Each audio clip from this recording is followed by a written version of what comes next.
Are you a podcaster? Maybe you've got that big idea and you're looking for a network to join. The multi-award-winning Ozcast Network can get your content to eyes and ears all over the world. Join now for the first month free, and you could be featuring this sound at the beginning of your podcast. Ozcast. Simply head to ozcastnetwork.com for details. Ozcast.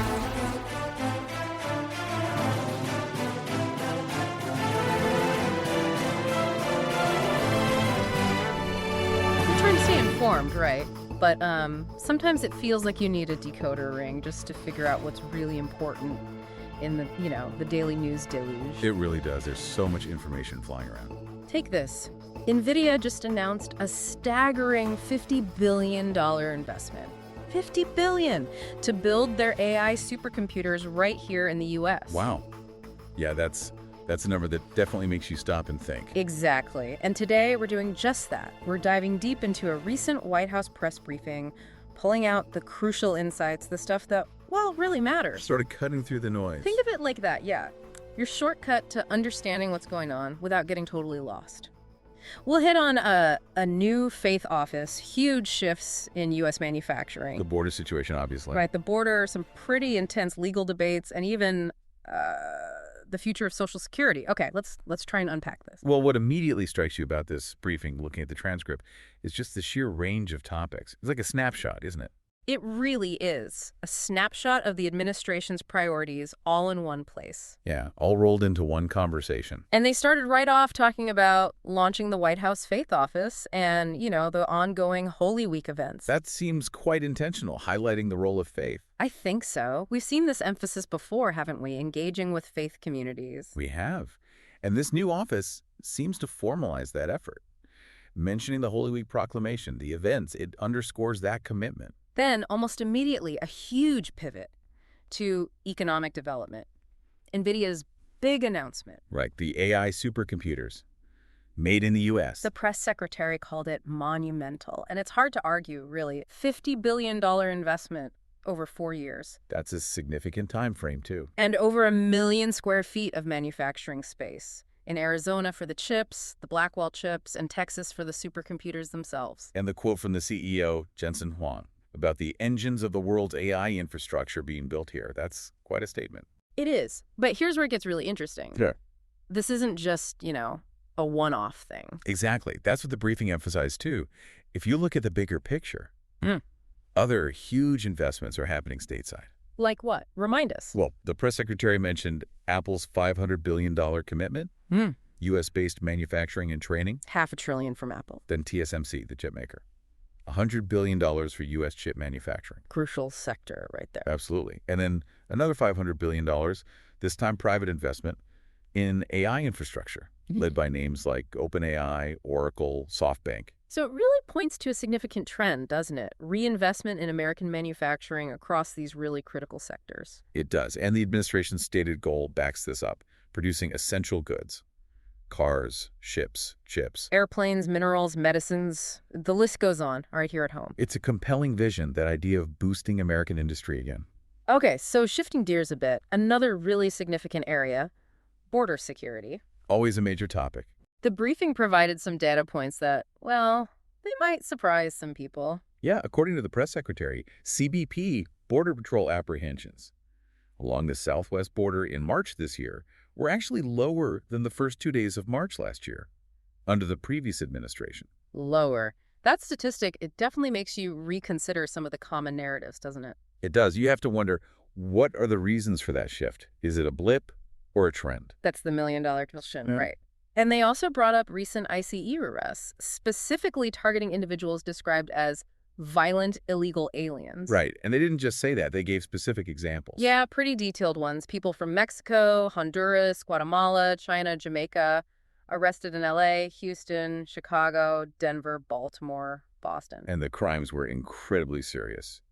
Rape, sodomy, kidnapping, predatory sexual assault of a child, murder, arson, sex trafficking. Just horrific stuff. They're clearly emphasizing their focus on removing individuals who've committed these kinds of, well, heinous acts. These examples really drive home the administration's stated emphasis on public safety, on enforcing immigration laws, especially for those with violent criminal records. And this led into a pretty intense part of the briefing. It focused on the deportation of an MS-13 gang member, Abrego Garcia. Yes, I saw that part. The press secretary drew a really direct contrast between the media attention on his case and the murder of Rachel Morin. Remind us about that case. Rachel Morin, 37-year-old mother of 5, murdered in Maryland back in August 2023 by Victor Antonio Martinez Hernandez.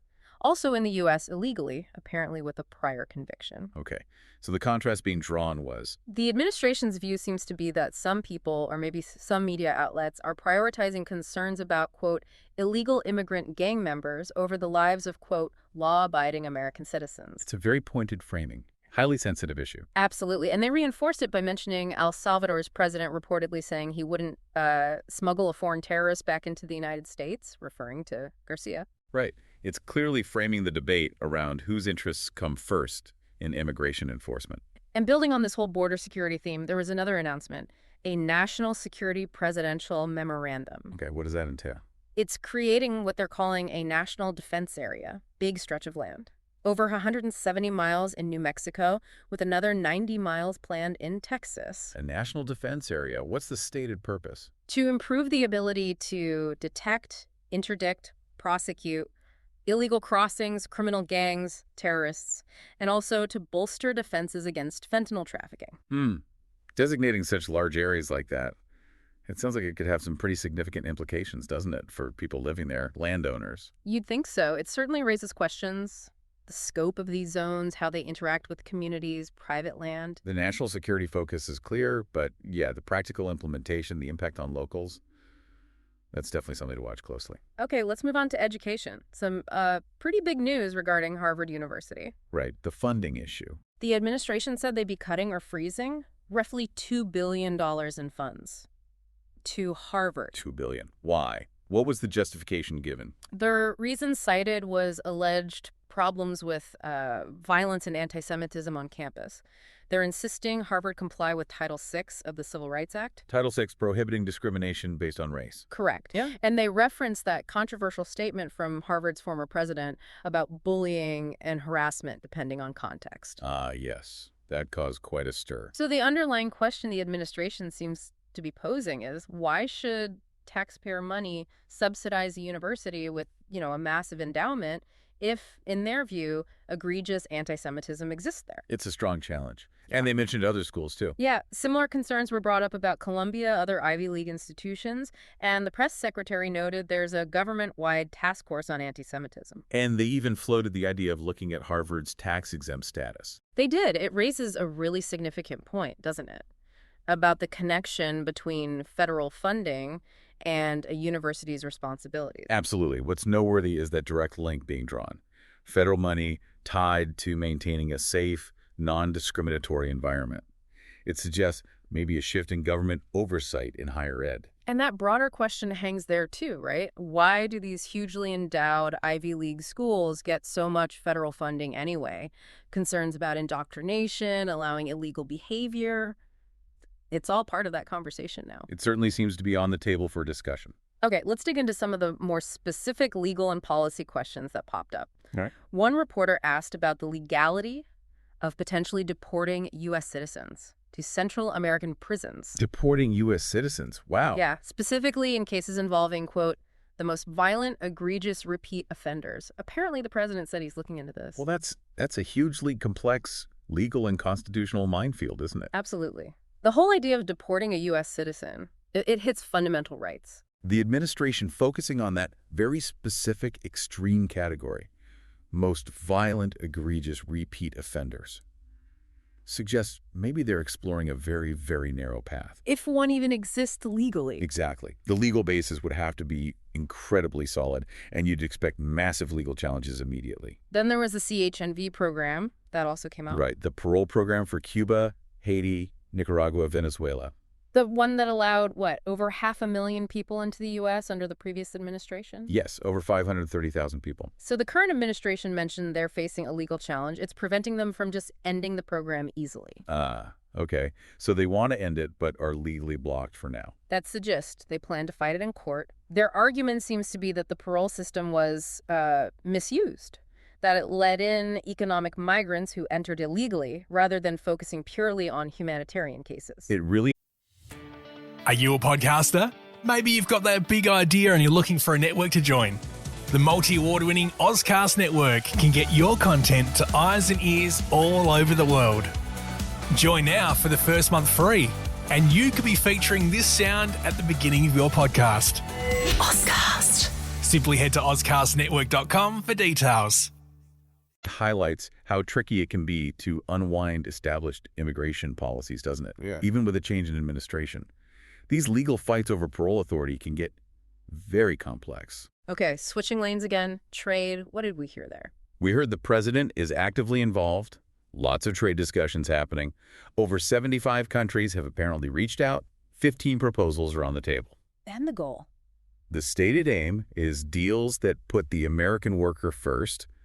The president apparently believes we'll see some very good deals soon. Sounds consistent with the America First trade approach we've heard about. Yes, it indicates that continued focus, reshaping trade agreements to benefit, as they see it, domestic industries and workers. The president's direct involvement signals it's a high priority. Interestingly, a mention of productive conversations with Russia. With Russia. On what? Led by Special Envoy Steve Witko, the U.S. apparently believes Russia wants to end the war in Ukraine, maybe through economic partnerships down the line. Really? But there's a catch, presumably. A big one. A ceasefire is seen as a prerequisite, a necessary first step. Okay. So it hints at a possible, maybe very tentative diplomatic opening. Perhaps. But that ceasefire condition is a huge hurdle, obviously. The idea of economic incentives playing a role in Russia's thinking is, well, it's a key point to consider. Definitely. What else came up on the policy front? The press secretary said the president hasn't decided yet on raising the corporate tax rate to pay for other tax cuts. Still mulling that one over. Seems so. Also acknowledged no new updates on Eden Alexander, the hostage held by Hamas, but stressed it's still a high priority. Understandable. A very difficult situation. And then there was a question about reports that the president directed the Justice Department to scrutinize Chris Krebs. Ah, the former cybersecurity official. What was the White House response? They maintain it's within the president's authority.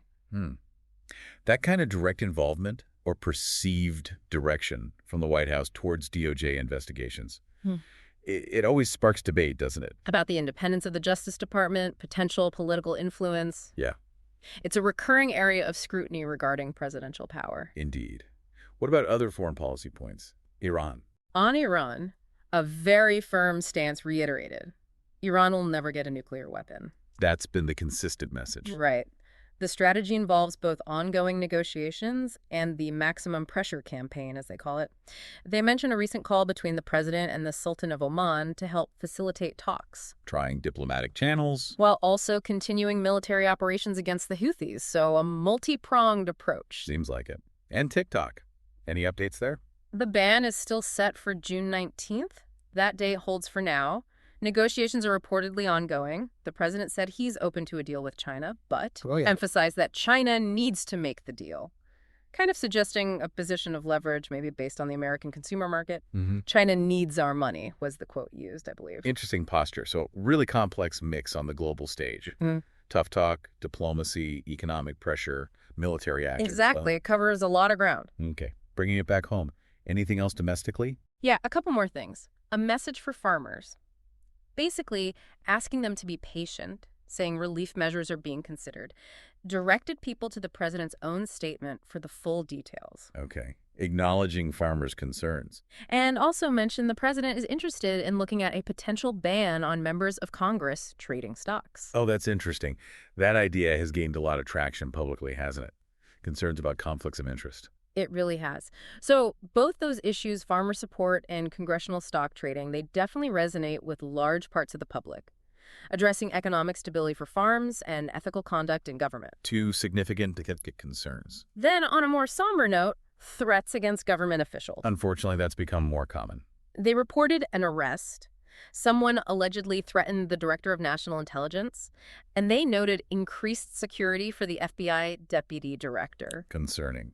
The White House strongly condemned all threats of violence against public officials. It's just a stark reminder of the intense political climate we're in. It really is a worrying sign of polarization and the dangers public servants can face. Absolutely no place for that. Agreed. Okay, finally, the briefing wrapped up looking ahead. A speech from former President Biden on Social Security was mentioned. Setting up the political debate there. Pretty much. And addressing the claims from Democrats about potential cuts under the current administration. So how did the current administration respond? With a very strong assertion of commitment. Protecting Social Security benefits for, quote, law-abiding, tax-paying American citizens and seniors. Emphasizing the citizenship and taxpayer aspects. Exactly. And then a significant policy announcement tied to that. The president will be signing a presidential memorandum aimed squarely at preventing illegal aliens and other ineligible people from getting Social Security Act benefits. Okay, so what will this memorandum actually do? It directs agencies to make sure ineligible people don't get funds. It expands existing fraud prosecution programs within the Social Security Administration. More enforcement on fraud. Yes, and establishes a new program specifically for Medicare and Medicaid fraud prosecution. Also requires closer investigation of earnings reports for people supposedly 100 or older whose records don't match up.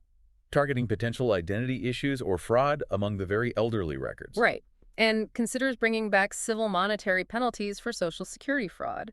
The clear message is, these benefits are for eligible taxpayers, period. So what's the bigger picture here with Social Security looking at this move? Well, this memorandum, it signals a really clear intent, doesn't it? Tighten the eligibility rules, aggressively pursue fraud. And it definitely sets the stage for the ongoing, probably very heated debate about Social Security's long-term solvency and exactly who should benefit from this vital program. Well, that was a lot to unpack. It certainly covered a wide range. So if we try and distill it down, maybe a couple of key takeaways for everyone listening. I think two things really jump out for me. First, just the sheer scale and the coordinated feel of this push to bring manufacturing back, especially high-tech stuff like AI, semiconductors. It feels significant. The level of investment, yeah. Potentially transformative, if it all pans out. And second, the whole situation at the border and immigration generally, it's just incredibly complex, isn't it? You've got enforcement, legal challenges, international relations, deeply held political views all clashing. Absolutely. It's never simple. And for you, the listener, maybe think about how these huge manufacturing investments could shape jobs, tech, where you live in the coming years. Good point. And also, how do these ongoing debates around immigration policy, the different approaches, how might they impact our communities, our sense of national identity? What stood out most to you listening to all this? Yeah, what was resonated? Exactly. We've really only scratched the surface here. So I'd encourage you, if any of this caught your interest, do some more digging. Look into those companies making investments. Maybe the nitty-gritty of immigration law or the arguments around federal funding for universities. Lots to explore. And maybe a final thought to chew on as you process all this. With these big shifts happening, manufacturing, border policy, what might be some of the longer-term effects? Maybe some unexpected consequences for the U.S. economy, or even just the fabric of our society. Something to think about. Thanks for taking this deep dive with us today. Yeah, thanks for tuning in. We'll catch you next time.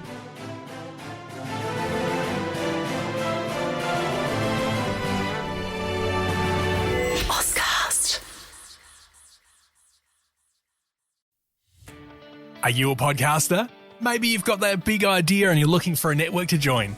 The multi-award-winning Ozcast network can get your content to eyes and ears all over the world. Join now for the first month free, and you could be featuring this sound at the beginning of your podcast. Ozcast. Simply head to ozcastnetwork.com for details.